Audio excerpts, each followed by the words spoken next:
I needed to regroup and take a little time away.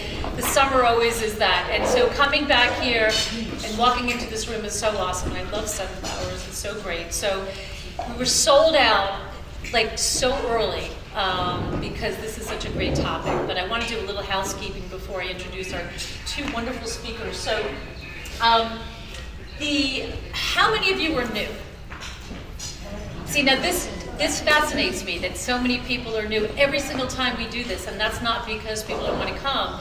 It's just that there's more people inviting new people, and there's different topics that people are kind of gravitating towards, or they're able to come. So I just wanted to give you a little bit of a background of the Wise and Wonderful Women. So everybody's like, it's a networking event. It didn't start that way. It's turned out to be a connecting event, which is like, I think, a little bit of a better way and a more important and a more soulful way of saying it, because that's how I think of it. So I am a single mom of two great kids, one of which is Jackie, who's running around here helping. Anyway, so I'm a real estate broker. I've been doing it for 40 years, actually. October is going to be 40 years. And my very first boss in real estate, Dorothy, is here. Who was also a single mom, and she was my inspiration, I really, like, always. And her daughter is actually now one of the new housewives of New York. So anyway, so the only sane one, I might add, by the way. Anyway, because of her wonderful mother. But anyway, so I advertise in the taxis all the time for my real estate. So I decided one day when I was moving from the theater to the New York City taxis that I would advertise for a man, that I was looking for love. And everybody thought that that was craziness. And anyway, long story short, I didn't listen to anybody, and I said, fuck it, and I put this out in the taxis, and it went viral within 30 seconds, and 15 million people ended up seeing it, and thousands of people from around the world. There were thousands of men and women and prisoners waiting and following me, but anyway, that's another story. But only 3 people from New York City. A 22-year-old, an 82-year-old, and a Trump supporter, which didn't work for me. So anyway, but what was cool about it was that still to this day, and it's 5 years later, the women that came up to me and said, it hasn't worked? And I was like, not yet, but it will. It's really fun out there. But the second thing was, they said, like, that was like really brave. And I was like, brave? Why is it so brave? I said, was it because I said I was looking for love? And they said, yeah. And I said, because I said I was 56 and fabulous.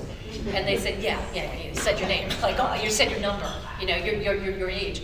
So I said, well, that has got to change, because so many women, this is the Wise and Wonderful Women, and we are so full of wisdom and life experiences, but I think a lot of us start to feel invisible. So I had just moved into this building, and they had this wonderful space, and that's how it was born. And so that's how it continues. And I have to tell you, one of my favorite things is not only to be in this room, but the night before, and this week we sent it 2 nights before, is to read your bios. Because your life experiences and what you are doing, I just sit there and I go, no way. So I just did a little highlight here. Okay, so where is Anissa, the circus performer? Right. Okay.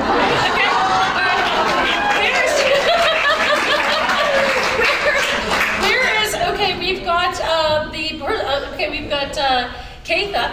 Okay, Keitha Gentis. She's a playwright, film writer, a filmmaker, but she has a show off Broadway right now that I saw on Saturday night called Sex Work, Sex Play. So if you haven't seen it, you've got to go and see it. And so we got the points, Mom. Raise your hand, points, Mom. Okay, I'm telling you, this sounds like the most obscure thing. She helps you with your points, and she makes them come alive, and I buy all kinds of stuff because of her, and I fly everywhere because of her. You have to have her newsletter. She's amazing. Get a consultation, I'm telling you, it makes you money. Daphne is the mother of 6, I'm exhausted, and a past life regression therapist. Like, really? Like, in your spare time? Okay. So, anyway, so I just wanted to say also hello to my Impact 100 members. So, there's a couple things on your table. One is your fabulous book, written by Anna, and she is going to be talking with us. I loved it. I don't read books. I listen to them. I can't sit down and read because then I fall asleep and that. Anyway, but I loved it. I really loved it. And I wasn't expecting to. And I'll tell you why I loved it when we start to talk. But inside of that is a let's keep in touch. So inside there's a piece of paper. One is about our next event. So how many women here are single? Right. At least 50%. There's about 2,500 women on our mailing list and over 1,000 on our Facebook page. So half of them are single. So on the 19th is going to, no, the 23rd, sorry, it's on there. I will send out the invitation. It's going to be how to up your dating game. And there's just, and you know, a couple people like wrote to me and was like, hey, you know, it's like, come on. This is not necessarily a fun thing to be single in New York. You know, I have a great life, but I think coming together and talking about maybe things that we can do creative, but also just coming together to commiserate, I think is a wonderful thing. So that's our next event. And for those of you that want to be single, you can come too. Impact,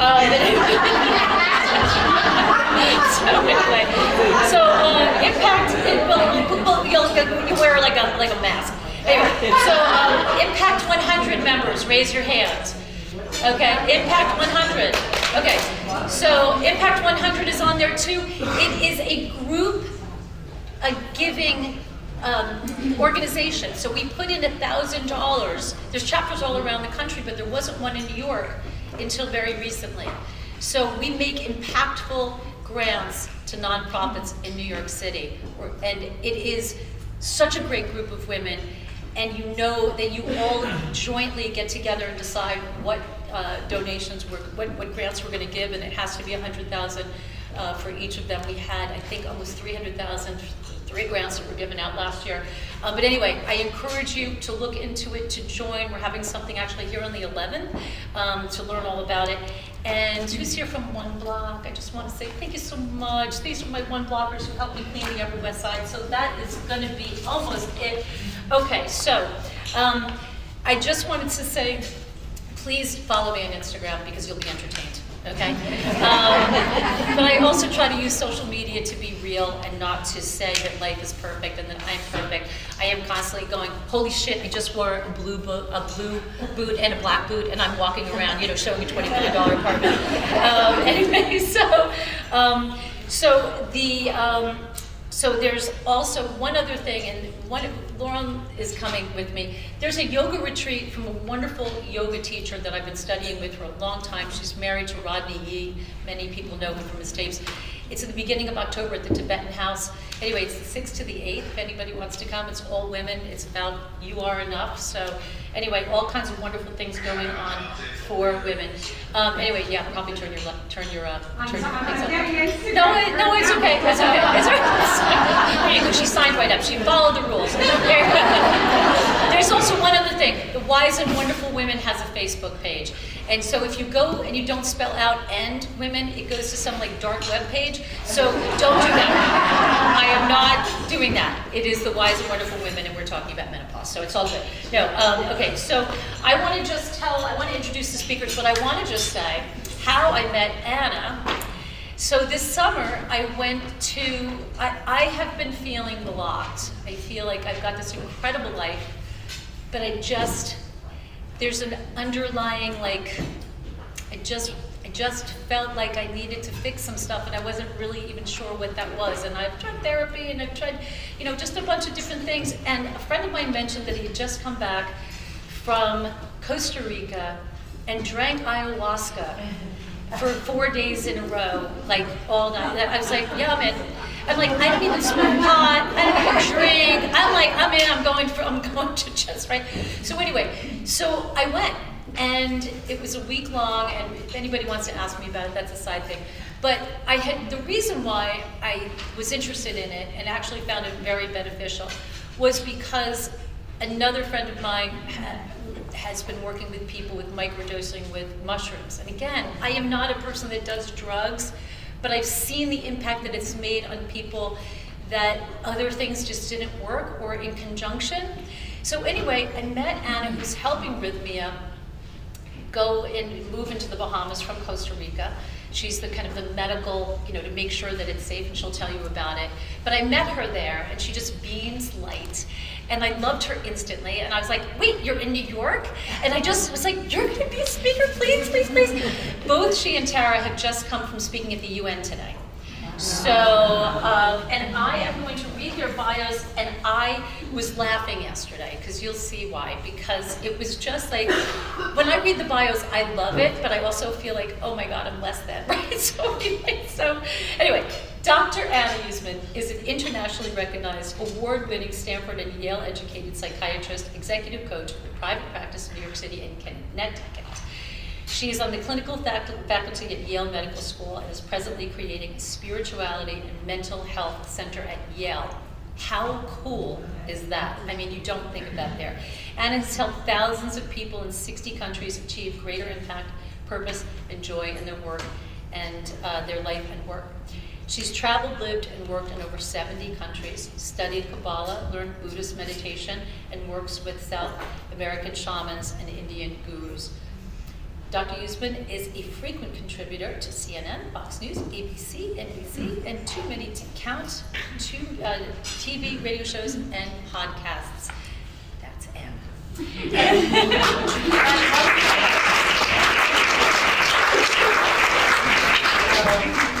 Come on up, which one do you want to sit? And so I was introduced to Tara from Anna, who said, you have to meet her. And I've had a chance to talk with her, and I immediately just felt how warm and intuitive and smart you are. So Tara Taylor is the founder of the Breaking Barriers Foundation and Tara Health. She's an energy healer, medical intuitive, and wellness advocate. She teaches people to remove blocks and patterns that prevent healing and promote holistic wellness. She's also an executive leadership coach who brings her unique methodologies and protocols to help people all over the world to achieve optimal emotional and physical well-being. Thank you, Tara. Come on up. So you all have the book that Anna wrote. And, a psychiatrist writing a book is a little bit like, okay, I just didn't think. But I loved it. And what I loved about it, it was so practical, but also I didn't expect a psychiatrist to be talking so much about the soul, spirituality, and I loved that connection. And so, I wanted to just talk about the practice in terms of psychiatry and then just kind of go towards the book. And even just in talking a little bit about a family member's, medical journey, when I turned to you and I said actually one of the things that Raina and I went through infertility together, and no one was able to find this very simple thing that a doctor of mine recently found, and I mentioned it to you in 1 second. You said yes, like immediately. Like you were just putting the pieces together, which is so missing in the medical profession, I feel. So anyway, we've got a wide topic here. So you're a psychiatrist. So psychiatrists in my mind are doling out medicine. And in a very old, stodgy, leather couch, you're kind of laying down, and I don't picture this. So tell me how your practice. Yeah, tell me how, like, you obviously work with, if I came to you and I said, I'm riddled with anxiety. Are you using traditional medication? Are you, so tell me. Yeah, it's a great question. So thank you, and hello, wise and wonderful women. It's such a pleasure to be here with all of you. And thank you, Anne, for inviting Tara and myself. Really thrilled to be here. So to answer this question about traditional psychiatry versus the soul and other non-traditional ways of seeing health and healing, I had a very traditional training. I went to Stanford and Yale. I did my medical schooling, or my residency at NYU. And that couch that Anne talks about was really the psychoanalytic couch. That's how Freud taught his proteges, and we were taught a lot of that, the psychodynamic, psychoanalytic model. And that is based on this idea that your family, your childhood dictates a lot of your current struggles and conflicts, and that most of the symptoms that you have are a product of conflict. And by looking deep into your subconscious, you help to make your unconscious conscious, and therefore have more freedom over your life. So this is that couch, right? And yes, I do employ those models, but that's just a portion of what I do. And also I do prescribe medication when medically indicated, and that's a portion of what I do, but it's just a portion. And there's so much more to being a human being. My thought about, in general, the field of psychiatry is that it's very mind-focused, and that the two primary modalities in psychiatry are psychopharmacology, or medication, and psychotherapy. I describe one kind of psychotherapy, the more psychoanalytic, type with the couch, but there's many other types of psychotherapies, cognitive behavioral, existential, but they're very mind-focused. And what I feel is missing from psychiatry is the body and the spirit, or the soul. So that's what I'm trying to do. And at Yale, I'm starting a mental health and spirituality center, which is bridging that. So it's going to be the Mind, Body, Spirit Institute, or at Yale, it's right now called the Yale Mental Health and Spirituality Center, which is bringing the spirit or soul back into psychiatry. And ultimately, down the road, I want to bring the body in as well. And when I say body, what does that even mean when it comes to psychiatry? So to me, what that means is all the ways in which we can use our body to feel better, and that includes the food we eat. The food is medicine movement, often overlooked by modern psychiatry. Healthy sexuality and pleasure, often overlooked by modern psychiatry. Exercise, psychology, also often overlooked, and longevity and fertility. So adding that as the body, also adding the spirit, and I'm happy to talk to you for hours about what that means, the spirit into psychiatry, and of course keeping in mind. So keeping what is amazing about psychiatry as it presently is, and then making it more holistic and integrative. So that is kind of how did that come about? I just don't picture Yale saying, you know what, let's just get down to the soul. Right. Let's just talk about God, let's talk about, meditation. I don't see that. How did that come about? So I'm so excited for it to come about. You're exactly right. It was really a very inspired thing, and it had to happen through the right timing. And so to answer your question, I'll go back to talk about the two ways that I think we as human beings manifest, right? There's the more feminine way of manifesting and the more masculine way of manifesting. The masculine way of manifesting is, I want this, I'm going to set a goal, I'm going to make it happen, I'm going to work really hard, I'm going to push out everything along the way to get to my goal, and I'm going to make it happen, and that's it. And that's what I've done the majority of my life. And that's probably what most of us have done. Women taking on masculine, assertive qualities to achieve our goals and make it in a male and female world, but really kind of just make it happen, right? Like push out and make it happen. The other way of manifesting is the feminine way of manifesting. And that is where we become magnetic, and where it's not focused so much on doing, it's focused on being. And you set your intention, and then you really be, and you be with as much joy and light as you can to increase your vibrational frequency to become a match for whatever it is that you want to draw in. And in that being, that thing comes to you because you become a magnet for it. So it's very much in a way the opposite of doing. So the masculine way is through doing, the feminine way is through being. So how did the center come to be? So I wrote my book, and it came out in 2017. I'd gone to Yale Medical School, and I started presenting the book all over, and when I presented it at Yale, Yale invited me to come back on the faculty, which I was thrilled about because I had loved my medical schooling there and was not on faculty very deliberately, so I could actually take the time and the space to write the book as I wanted and didn't feel constrained by an academic institution in doing so. So I came on faculty, and that's when I spoke to the associate chair about starting the center. He was excited, he's like, go for it. So I knocked on a few doors, and it was like, no, I don't think so, no. So I was like, okay, not the time, or maybe just not the right idea. So I put that aside, that was in 2017, and I was like, okay, well, when the time is right, it'll be right. And then, fast forward 5 years, it's about a year ago, I'm sitting at a Joe Dispenza meditation retreat. If any of you guys know Joe Dispenza, he's a meditation guru. You go for a week and you meditate intensely and intently with like 2,000 people in a room. And during one of the meditations, I hear this voice. The time for your center is now. Go knock on the doors again. I was like, okay. If that's not like a inspired call, what is?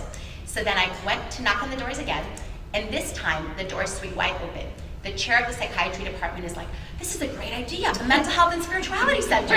Why didn't we think of this before? So he calls a meeting the other endowed chairs, and this high-ranking endowed professor, Christopher Pittenger, comes on board, so he's co-heading this with me, and then we're off. And in contrast to before, the doors now swing wide open, and Yale is super supportive. Now, what happened in those ensuing years, like in those 5 years? What happened was psychedelics came on the picture. And so what are psychedelics? Psychedelics are the first medicine where it's not just biological. Psychedelics are medicine that offers a connection to spirit. So suddenly, through this neurobiological mechanism, spirit is in the picture for all psychiatrists. And I think that's why that was the time, and I got this little inspiration. And at first, when I started this, I was like calling everybody, doing my, oh my God, we have to get the center started. I was like pushing, and then I was like the responses were like, no, and no again. Got it. And then I just sat back, and then would let things come to me, and I would do this, meditate, and just like set your intention, and that's how the whole process has been. So I've been trying to manifest more in that way, because I feel like, especially in a very male-dominated neuroscientific psychiatry department, the masculine manifesting is met with so much like other assertiveness and like counteraction, but the feminine way of manifesting seems to just slowly but surely, it takes a little bit more time, but it's much more in flow. So that's the story of how it happened. I love that. And I also love, I think so many of us, I know I've got a very good intuition. I absolutely have a voice, but I discount it a lot. I don't listen to it. I think women tend to do that too a little bit, if I don't want to be sexist here, but I think it's kind of like, you know it, you feel it, but it's just like maybe not acting on it or really listening to it. You talk a lot in your book about listening to your inner voice and being quiet enough, bringing it down with meditation so that it can come to you. I mean, that's a perfect example. You started in a very different way, and just in time, you were on it. So what I love about what you're talking about is the connecting of the dots, all of the different parts that go towards your mental health, your happiness, joy in your life. It's not just about, a relationship or, taking a medication or fixing something. It's everything. It's got to be the entire picture, and that's what you look at, which is to connect the dots. So tell me what a medical intuitive is. It's a mouthful. It's so I basically read people. So I read all of you. I look at the energy, and I've kind of programmed myself to pull out what's most important for the individual. So we're all at different places. So I get to see psychically whether it's your physical well-being, if it's your emotional, if your business, something's happening. And I've learned a skill set to also remove that energy and shift it. So I get to help people very fast get to the places that they want and to learn to trust their own intuition and how to read themselves. Yeah. So that sounds to me like you're standing in front of somebody and you're saying, I feel like you, have, or something like you've got colon cancer, or you are not, you have, but when you were explaining it to me, it was also like you're also connecting the dots. Like you're very smart. When I again was talking about a couple of different issues that were going on for me medically or family member, you were on it. Like you also are taking you're trusting your gut. You're not just kind of scanning somebody. This isn't like reading somebody's aura. So because that's what it sounded like to me at first. So I just want to clarify that, because in talking to you a little bit more, it became clearer. So explain kind of an example. Yeah, and it's hard because it's, I think we all have different, you can have so many people the same job title, but we all kind of do it a little bit differently. And, I'm much more of a very detail-oriented micromanager with my, and, Anna knows this about me, where I'll coach people with down to the smallest detail, down to rewriting their emails so for them to have success, or don't send the email till Wednesday because that's when they're going to be ready to hear what you have to say, But yeah, so I just learned, what I mostly learned was that for a long time I actually felt like crap, and I thought something was wrong with me, but it was actually my intuition. I just when I came in here, there was so much energy coming at me. I'm still fidgeting and trying to maintain it. But I pick up on everything that's going on with you guys. So those are all energetic fields. You lit up, you actually emit electricity, these fields. And I've learned how to read them, and what I've learned is that over time that when I'm standing next to someone in a Starbucks and I have a stomach ache, I don't have to leave real quick. It's not my stomach ache. It's the guy in front of me. Or, you know, the headache, or I'm feeling really nervous. And I've learned that you can ask all these questions in your head to yourself, right? And then all of a sudden you can stop these emotions from triggering. So there's a whole science to it. But you also help kind of navigate when somebody's going through maybe a process of finding out what is going on. Correct. You're also helping them navigate that with a series of different doctors or advocating for them. So kind of explain that process a little bit. Yeah, so people come to me with a variety of reasons at different stages. So for instance, if someone came to me with a cancer diagnosis, you know, the questions of like, are they pleased with their doctor? Are they open to doing the protocol they're doing? Or are they not? You know, I meet people with where they're at. It's never like you have to do it my way. We figure out a way. So if they say, you know, I had one guy who said, no, I just don't want to do this. So I said, can you give me a month? You know, and then we go through stuff for a month. We get blood work done. I recommend doctors that I use. I never commit to it, you know, just saying you guys can vet them out.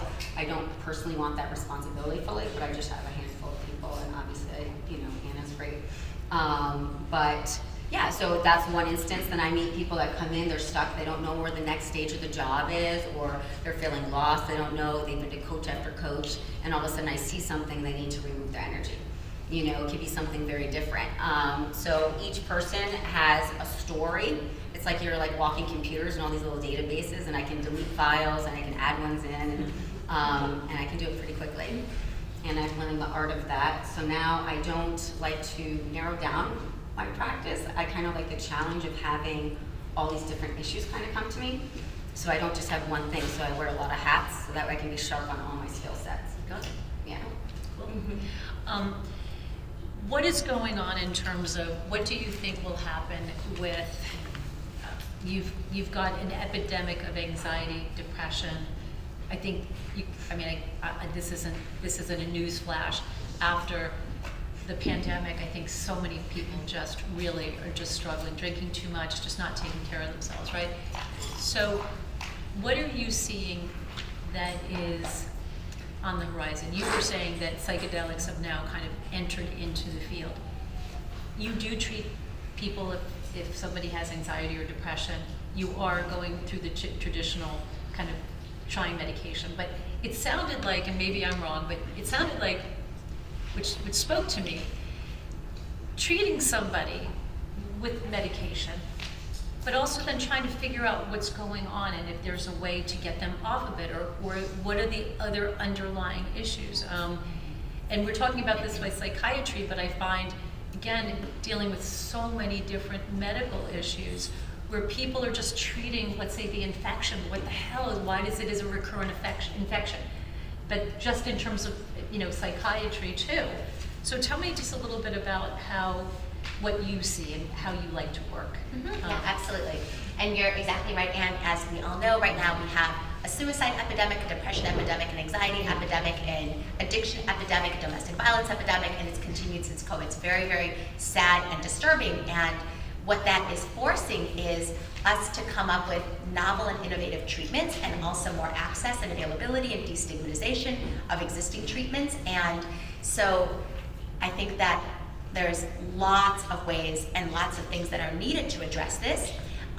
But what you also said was there's the more traditional model, which is to let's medicate your symptoms.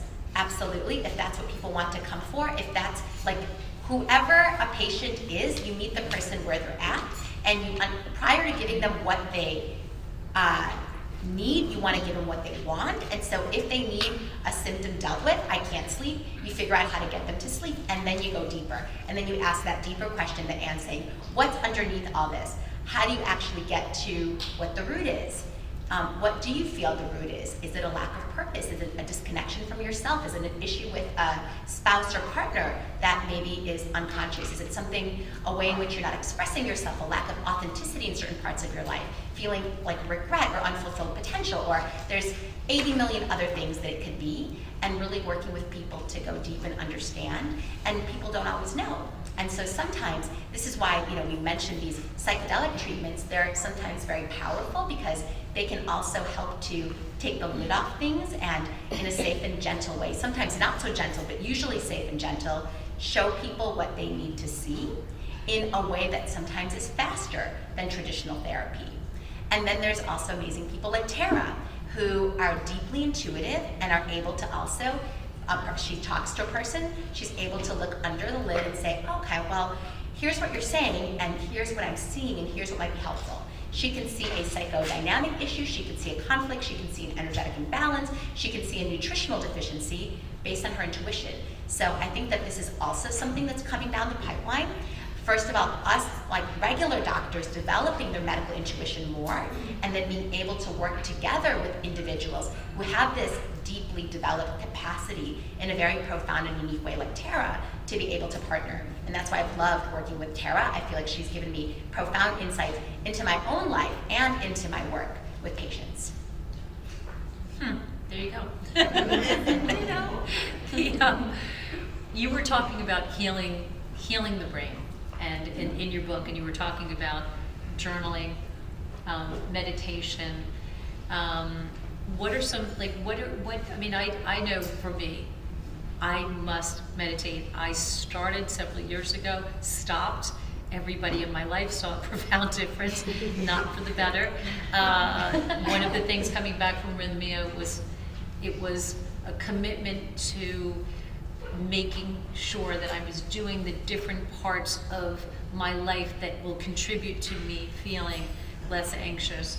I mean, it was, one of the things that you do in Rhythmia, you're drinking ayahuasca. Who knows, who doesn't know what ayahuasca is? Kind of like a very intense, you would think of it as a drug, they call it, it's medicine that they use in the Amazon. And I was waiting to have people, having, people talk to me, and having, the clouds open up and to tell me what was going on. And I was thinking that I was going to find one, I was going to find the answers. And I found myself on this mat 4 nights in a row with my legs moving like this, moving like this, moving like this, moving like this. And that's what it is. Because I came there because I run too much, because I can't stop moving, because I don't want to feel, because I don't want to slow down, I don't want to think, I want to keep going, keep going, keep going. And so, when I came back, it wasn't just like, okay, I'm just going to focus on what I learned at Rhythmia. It was, how do I slow down? What did I learn from that? And one of the things is meditating. And you talked about that in your book, and I think that inner voice, that when it's just right and it comes to you, can only come when you slow down. You've got to slow it down. So just tell me a little bit about what do you meditate? What do you find is... I'm like a moving meditator. It's like, as I'm supposed to be like this, so I struggle sitting still and focusing. So I have to quiet my brain down, and I have to be inside, like not around a lot of stimulation. So, everything is frequency, right? We're emitting a frequency. So if you're around so many of it, you're like collecting, it's like dust. It's like you're collecting all this stuff, and that's where a lot of anxiety comes from too. And there's a mismatch in your body. Like people aren't eating, raw live food, vegetables that has frequency to it. If you're cooking everything and instead you're eating out of like cans and stuff, your body's not gonna vibrate well, because your cells need to vibrate, and then when you're outside, you pick up on these things. So when you meditate, it's just, just like Anna was explaining before, we have matching frequencies. So, when you pull in those energies from, it's like a wash. It's like cleaning you out, and it brings up. So I love white light. That's my go-to. Like every day, nonstop, it's like white light wherever I go. I'm going to the cab. What are you talking about? I just like shove white light over me, like it's like a raining white light on me. It's pouring inside of me. I just slow down my brain enough to like really pull in, almost like paint, like energy through me, or counting. Are you closing your eyes, or you just? I could do it with my eyes open, or if I'm driving, I'll open the sunroof and see like the sun kind of coming in and bring it through. But anytime I can kind of slow the chaos and like just bring it to something really simple.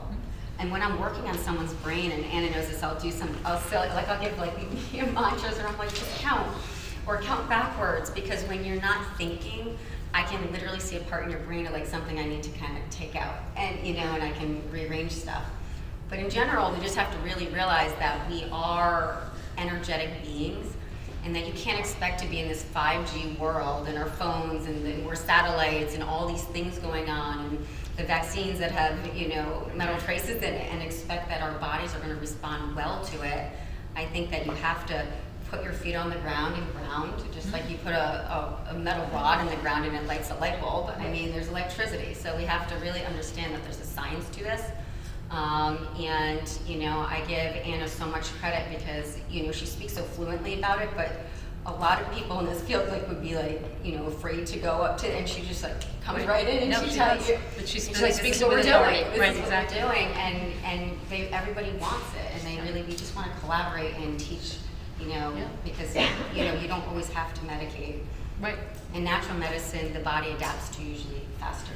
Well, speaking about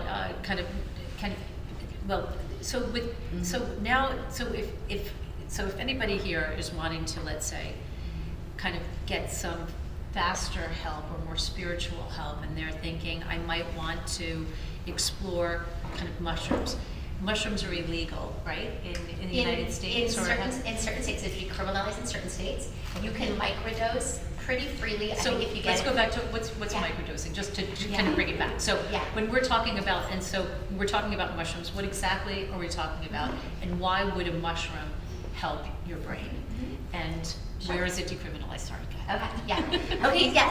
So there are a few right now psychedelic medicines that are in the pipeline to be approved for use for medical indications, including for mushrooms or psilocybin for anxiety, for depression, also for anxiety, especially at the end of life. So for death anxiety in particular, also for alcohol abuse, for nicotine dependence, for there's studies shown for PTSD, for OCD, for a lot of different things. And there's two different ways that you can take them. You could do microdosing, which is not every day, but almost every day. So 3 days on, 2 days off, something like that. And that's Are you in an altered state? I mean, No.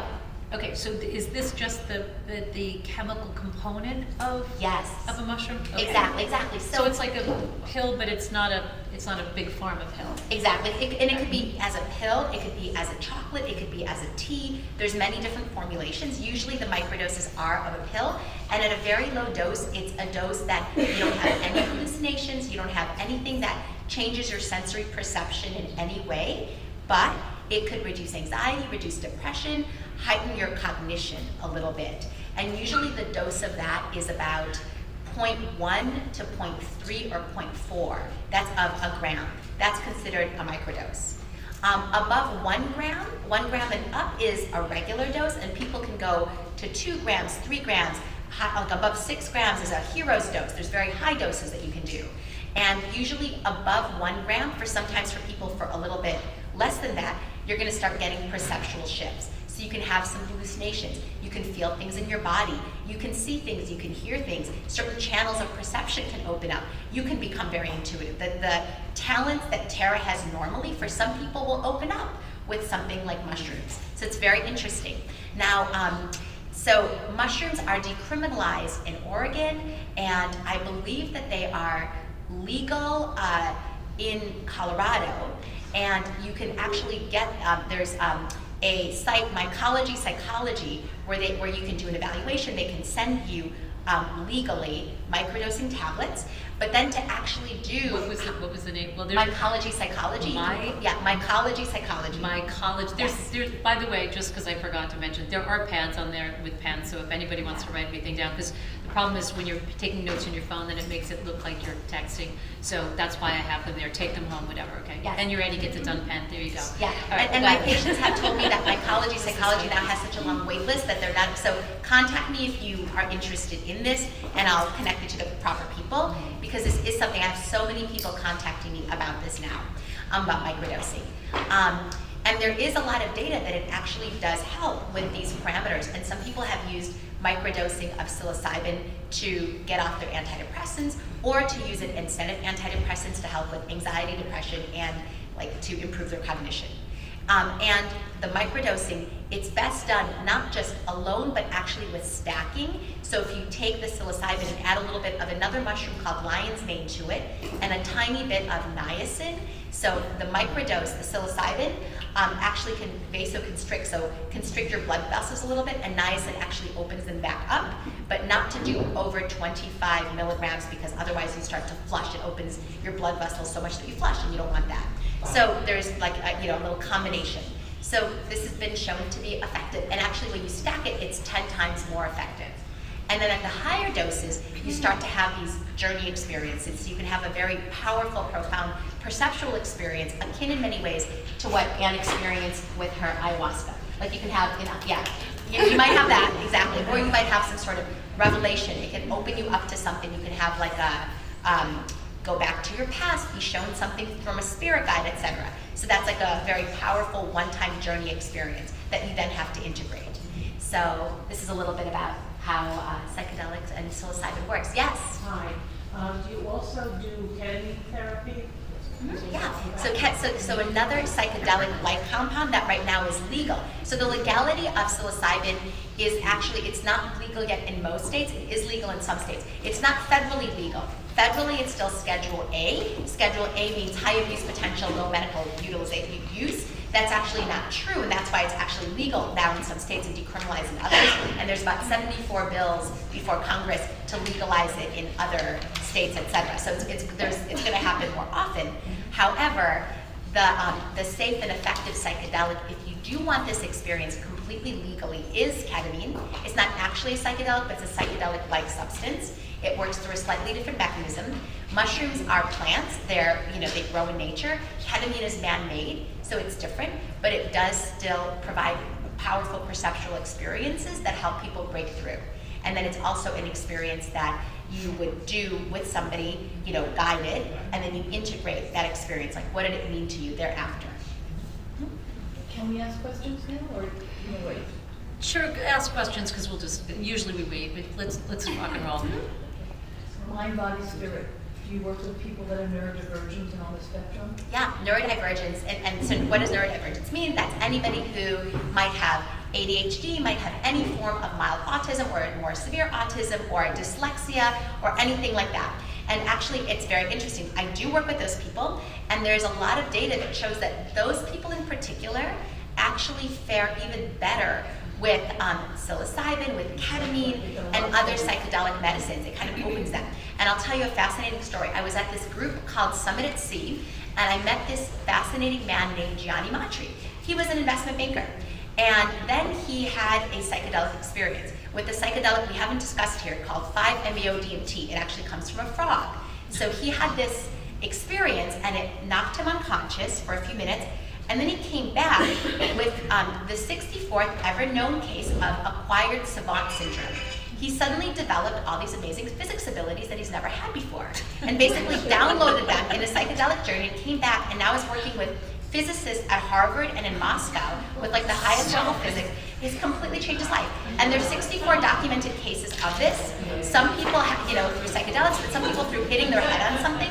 And the majority of those cases are individuals that have had dyslexia or been in some way neurodivergent. Very, very interesting. And you personally work with people on the spectrum? Yes. I wouldn't say that's my specialty, but I certainly work with a lot of people on the spectrum. Yes. So, just curious, because medical marijuana is also is very good for people with anxiety, the elderly, pain management, all that. Why would you use one versus the other? Yeah, you meant medical marijuana versus psilocybin versus, and that's a great question because yeah, right. So they have been studied for very different indications, and they have a lot of data for different medical indications. So marijuana, for instance, has high level, low level, and medium level data. The highest level data for marijuana is actually for pain. So pain in different kinds of symptoms. And this is actually very important because we have a opiate crisis, which is the primary pain pill, which is super, super addictive. And then you have marijuana that for many people will cause 50 or more % pain reduction for chronic pain, and it's not so addictive. So that's like that, that's like the number one thing. Also, you can use it for people with HIV, for instance, for weight gain, for reduced nausea, for people with cancer to increase their appetites. So it has very, very specific medical indications, but very different ones actually from psilocybin. Marijuana isn't particularly good for anxiety or depression.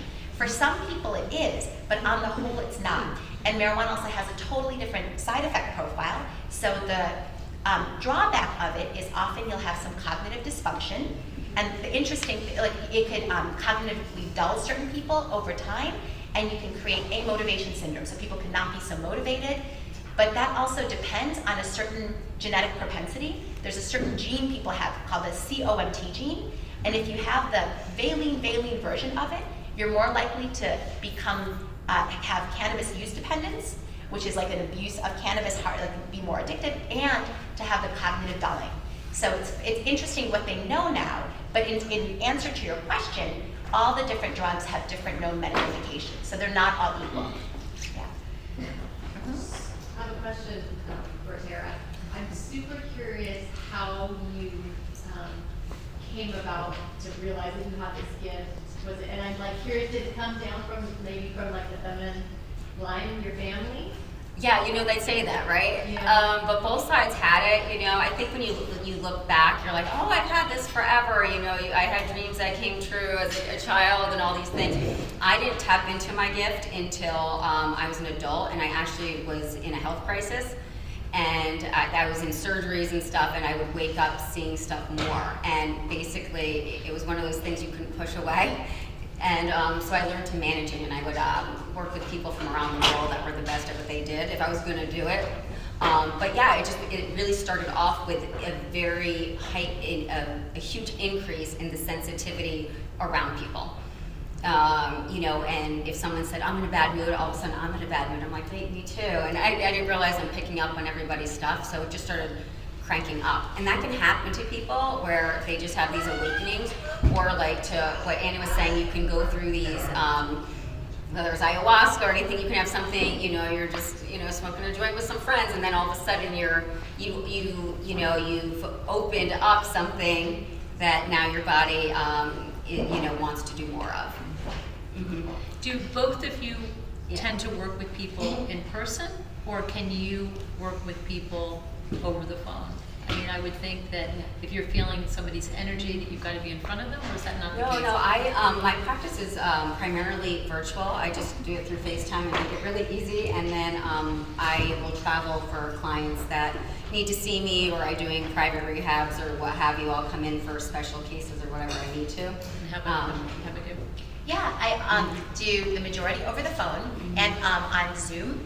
And then when I, because I have patients in a lot of different states, so whenever, like I'm here in New York City, I had several patients with whom we did walks in Central Park as our session this afternoon. And that's a beautiful thing to do. That's so special to be able to do that with people when you're in the same town. I'm curious, what were you doing in the UN today? Yeah, tell us. Yeah, so there was obviously the General Assembly is in town, and so I was part of the Summit series, the Science Summit series, and yesterday gave a talk on science, technology, and religion. So it was a talk with a number of different people. There was a bishop, there was an astronaut, there was some technologists, and all of us were talking about our different perspectives. Who were you addressing? Were you addressing the leaders of the... Absolutely, yeah. And we're talking about policy changes, and there's a lot of people at the talk, and we talked a lot about AI, the future of AI as it pertains to really, it was a fascinating discussion. It was, how do you use technology to preserve the sacred of religion, the sacred of society, and how, as opposed to having AI undermine that. So it was a very cool talk. And was Tara there speaking with you? Well, I'm sorry, I didn't hear. Were you also speaking there? I did not speak, but I attended, and what I will say is that what is nice to hear is kind of what we're doing is that it seems like that across the board, people around the globe want to be more collaborative and not just self-serving practices, especially in the medical fields, where they want to like compare notes and do something more collectively, which So is you nice. feel a sense of hope, and having been there, this very important gathering, that there's an opening up to new and different ideas, and perhaps more collective wisdom being shared. Yeah, absolutely. And the merger of collective wisdom, the indigenous wisdom from the past, being able to look at what is the sacred and look at so many indigenous traditions and wisdom traditions and bring that into the present. And this is really what we're talking about here as well, being able to use, traditional psychiatry and bringing in all the different, whether it be Eastern practices, meditation, intuition, and merging them all together. Who's watching the Netflix show about the blue zones? Has anybody watched it? Oh, I heard there are 5 blue zones. It is so fascinating. And if you have not watched it, well, they're going through. This is obviously something that clearly. Okay, we're gonna roll it back, roll it back. Okay, wait, hold on. Obviously you're watching it, or you want to watch it. Okay, hold on a second. Hold on. You guys are going wild on me. Hold on. Bring it back.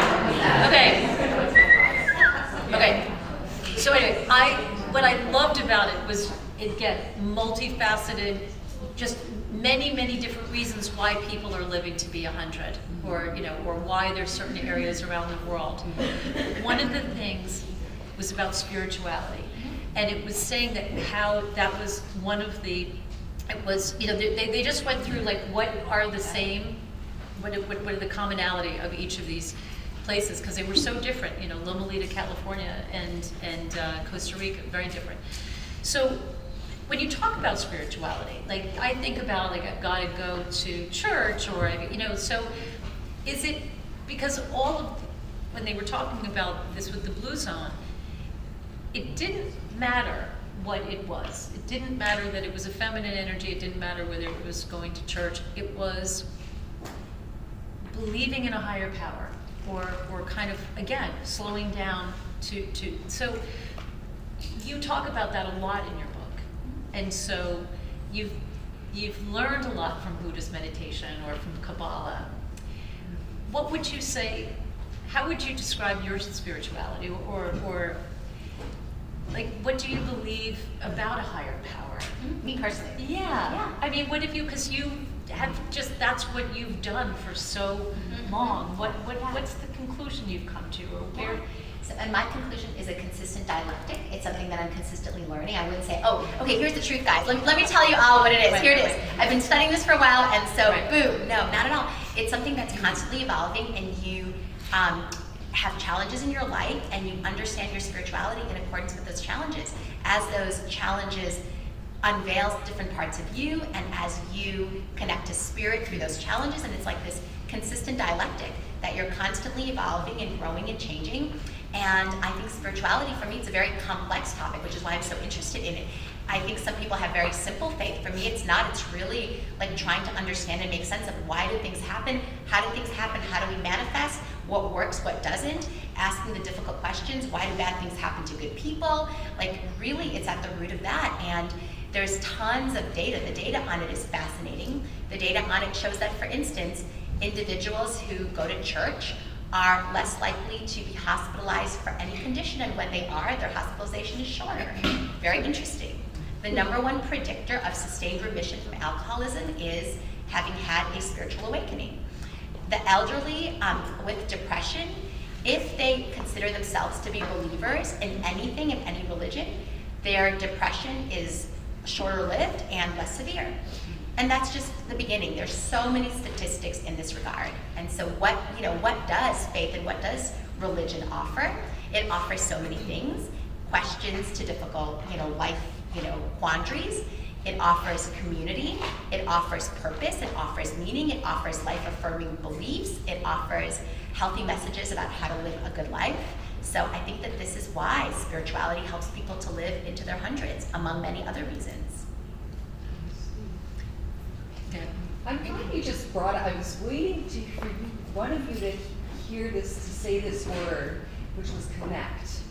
And I think as a therapist, as a sex therapist, for people who've dealt with trauma, who can't connect with their partners, one of the things that I keep sort of hearing is that both in these sort of psychedelics, experiences, and even in organized religion, a commonality is a connection. It's an attachment and a connection. Not necessarily belief, but connection, which is very healing. I mean, which is that something that you've studied in terms of like the research with your book and with all these different techniques, if you will? Yeah, absolutely. Tara, do you want to answer that, or do you want me to? You start, I'm gonna Okay. tell on you. I Yeah, think. yeah. So I believe that that's absolutely right. That connection heals, love heals, community heals. People say that trauma is what remains inside you in the absence of an empathic witness. And so the very act of being witnessed in your pain and having that form of connection could be in and of itself incredibly healing. And it's true that psychedelic medicine, especially certain psychedelics like MDMA or ecstasy that are considered the heart openers, can foster connection. And there are ways in which that can also sometimes, people argue can be a little dangerous, because you can have a couple that really is meant to kind of go through their divorce, and then they have this MDMA experience which really, really bonds them, and then creates this closeness that actually keeps them from doing what they need to do, and then they need to go back. And so I've also had that experience, which is kind of the opposite of what you would think. You think that connection, heart opening is always a positive thing, and oftentimes it is. Oftentimes the love that you will experience when your heart is open in that state, your perception of the world through the lens of love, very important, powerful perception. But to be with someone who actually you're supposed to leave, or who down the road you end up leaving, it's not that anything's ever supposed to be, but sometimes people use it also as a last-ditch effort to connect, whereas down the road they end up still leaving. So I've seen both, but yes, very powerful spirituality as well as some of these medications which foster spirituality can be very powerful connectors. There was a Carl Jung quote that you put in the book, "I'm not what happened to me, I am what I choose to become," which I loved, because you can get lost in that. Have you worked with EMDR? And so, because EMDR I had a therapist that used that, and it was amazingly powerful. And is that something you're trained in, or is it something that you've studied? But I mean, so EMDR, it's a very powerful trauma therapy modality. I'm not trained in it. I have wonderful people to whom I refer. But what it does is it essentially rewires your brain in your response to trauma. Right? so just explain. It's a wild thing, because it just has to do with going. Yeah. Yeah. Quickly just tell them a little bit about it. Yeah. You should definitely look into it. But go. Yeah, and so it's you think about something that for you is in some way disturbing or traumatic, and then you move your eyes in a certain way that first helps to localize exactly where that trauma is located in the brain, and then you do a certain protocol that releases it, and then you do that a few different times. And it's very, very fascinating. It's a very mechanical thing, but incredibly powerful. So the fact that you can release trauma in that way. And so just also to go back a little bit, what is trauma? What is PTSD? So usually when people have that, it's a constellation of 3 symptoms, and that is 1, a repetition of this trauma through nightmares, like not being able to stop thinking about it. Then the second one is hypervigilance, so something happens, like a little sound, and you're like, oh my God, or like an exaggerated response to something like that. And the third is avoidance to any reminders of the trauma. So this is when you have a really serious traumatic response, and one of the key therapies for that is this EMDR, which is very powerful and very effective. Sorry, Ken. I was just wondering, talking about psychedelics, have you ever run across anyone it doesn't work on? All the time. When they have, Yeah. even if they've had, Yeah. twice a heroic dose and tried DMT and Yeah. MDMA and all those things, and why is that it just doesn't seem to work on some people? I've never experienced it where people have tried many, many different things at super high doses and it doesn't work. I have not had that experience, but I'm sure that happens too. I've certainly had people trying it 1, 2, or 3 times and not having gotten to a high enough dose, or having experienced a little bit, because for some people, especially at first, it could be a very nuanced experience, and people might have a very specific expectancy or expectation for it to affect them in a certain way, and it's hard to tune into the nuance. So, yeah. And can I add to that a little bit? Yeah, because you can also, I think you would agree that you can fight it off. People, they think they want something and then they can't. When you're closed, your cells are tight, you really have to be in a relaxed state to let the flow of the energy do what it's supposed to do. So, and people, and the biochemistry too. Some people can't absorb it the same way, or they metabolize, but a lot of times I've seen it, they're fighting it off. They want to kind of see something, but they really don't. So, go ahead. I have a question for Tara. So, aside from meditation, assuming you want to tap into your intuition or to sense things, or maybe you already do, what would you recommend someone do to tap into their own intuition? Yeah, so for me, energy is at the forefront of everything. Like, you can't even really tap into your intuition unless your energy is cranked up, right? So I see the human body as kind of like this walking, like dimming light switch.